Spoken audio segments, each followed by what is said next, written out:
আমরা এই মুহূর্তে যোগাযোগ করেছি আন্তর্জাতিক সম্পর্ক বিশেষজ্ঞ উর্বি দাসের সঙ্গে। উর্বি, আপনাকে স্বাগত জানিয়ে নিউজ 18 বাংলায় মিমি কথা বলছি আপনার সঙ্গে। নমস্কার উর্বি, বাংলাদেশে এই যে অবস্থা তৈরি হয়েছে তাতে আমরা দেখছি যে সাম্প্রতিককালে আমাদের রাজ্যে এর একটা প্রভাব পড়েছে এবং প্রায় প্রতিদিনই নানা রকম প্রতিবাদ তো চলছেই, কিন্তু এই যে আমাদের রাজ্যের পুলিশ প্রশাসন বলুন বা রাজ্য সরকার, এদের তো কিছু করার নেই। তাহলে আমাদের এখানে কেন বিক্ষোভ হচ্ছে? আমি যেটা জানতে চাইছি, বাংলাদেশের গন্ডগোলে পশ্চিমবঙ্গ কিভাবে প্রাসঙ্গিক? দেখুন, পশ্চিমবঙ্গ আর বাংলাদেশের যে সম্পর্কটা, সেই সম্পর্কটা কিন্তু একটা রুটেড ইন কালচার, ইতিহাস এবং কালচার, সংস্কৃতি, এটাই হচ্ছে তার রুট।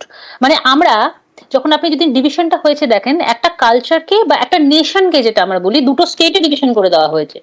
এবং ভারতবর্ষের কিন্তু বাংলাদেশে, মানে বাংলাদেশে কিন্তু ইন্ডিয়ার ডায়াসপোরা খুব স্ট্রং।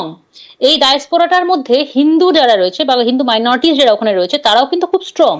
তো অফকোর্স যদি ডায়াসপোরা পপুলেশন বা যাদের ধরুন হিস্টোরিক্যাল রুটস রয়েছে, যাদের অ্যানসেস্ট্রিটা একই জায়গা থেকে বিলং করে, তাদের ওপর যদি কোনো হিংসা আসে, তাহলে তো অফকোর্স সেখানে ভারতবর্ষে এবং স্পেসিফিক্যালি ওয়েস্ট বেঙ্গলে এবং আসামে এই যে জায়গা রয়েছে, এই জায়গাগুলোতে তার প্রভাব পড়বেই। এটা তো ঠিকই, কিন্তু এই মুহূর্তে যেরকম পরিস্থিতি যেদিকে যাচ্ছে, জল যেদিকে গড়াচ্ছে, আগামী সপ্তাহে একটা বিদেশ সচিব পর্যায়ের বৈঠকও রয়েছে, তাহলে সেখান থেকে কি কোনো রকম সমাধান সূত্র বেরোতে পারে, কি মনে করছেন? হ্যাঁ, দেখুন, যেটা ব্যাপার সেটা হচ্ছে, এটা কিন্তু কোনো একটা হঠাৎ ঘটে যাওয়া ঘটনা নয়। বাংলাদেশে যদি আমরা ট্র্যাজেক্টরিটা দেখি, এটা একটা উদ্দেশ্য প্রণোদিত এবং একটা অনেক দিন ধরে ঘটে যাওয়া একটি ঘটনা।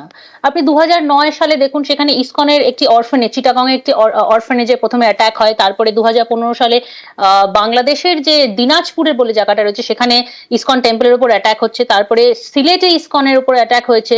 তারপরে দুর্গাপুজো হওয়া নিয়ে ঝামেলা থেকে শুরু করে নোয়াখালী টেম্পল অ্যাটাক, সেখানে 200 বছর পুরনো কালী মন্দিরে আগুন লাগিয়ে দেওয়া হয়েছে। তো বাংলাদেশে এখন আমরা কি দেখছি, বাংলাদেশের পরিস্থিতিতে একটা অদ্ভুত সিচুয়েশন তৈরি হয়েছে, যেখানে কোনো ল অ্যান্ড অর্ডার নেই, কোনো আইনের শাসন নেই, এবং হিংসা, উগ্র মৌলবাদ এবং আশঙ্কিত এবং আতঙ্কিত সংখ্যালঘু, এই তিনটে পরিস্থিতিতেই রয়েছে। এবং যে সরকার রয়েছে, সেই সরকার কিন্তু কোনো ডেমোক্রেটিক্যালি, এটাকে আমরা ইউসুফ ওনাকে বলছি, উনি কিন্তু কোনো ডেমোক্রেটিক্যালি ইলেক্টেড সরকার নয়।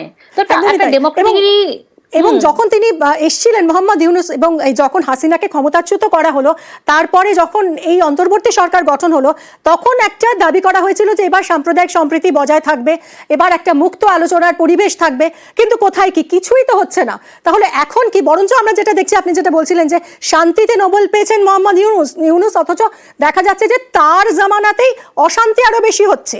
তাহলে এখন বাংলাদেশের যা পরিস্থিতি, তাতে কি কট্টরপন্থীদের হাতে রাশ চলে যাচ্ছে, কথা ভাবা যায়?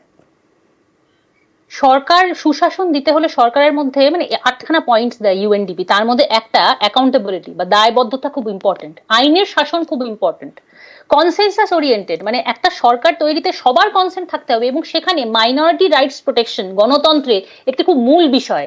যেই সরকার, যেই দেশ মাইনরিটিকে প্রোটেকশন দিতে পারে না, সেই সরকারের বা সেই দেশের ফিউচার কিন্তু খুব অন্ধকারে চলে যায়। মানে আমি মনে করি সেই দেশ এগোয় না। সেটা এখন কি চাইছে? ঠিক তাই। অনেক ধন্যবাদ আপনাকে উর্বি।